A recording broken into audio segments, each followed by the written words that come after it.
శివపార్వతుల కళ్యాణం. మహాశివరాత్రి విషయంలో అనేక పురాణ కథలు ఉన్నాయి. వీటిలో శివుడు పార్వతీదేవుల వివాహం, సముద్ర మదనంలో ఆలాహలం మింగి లోకాన్ని రక్షించటం, శివలింగ ఆవిర్భావం వంటి ప్రధానమైనవి. అయితే మనం ఇప్పుడు శివపార్వతుల వివాహం గురించి వివరంగా తెలుసుకుందాం.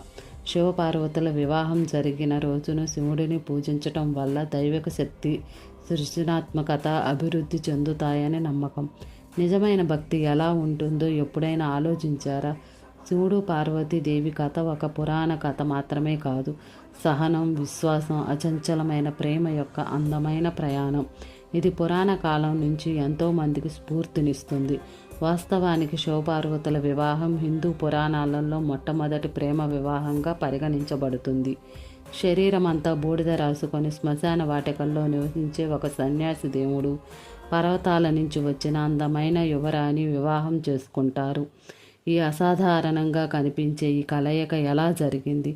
వారి ప్రేమ కథను మహాశివరాత్రి వంటి విశిష్టమైన పండుగ సమయంలో నేటికి జరుపుకునే అంత ప్రత్యేకమైనది ఏమిటి?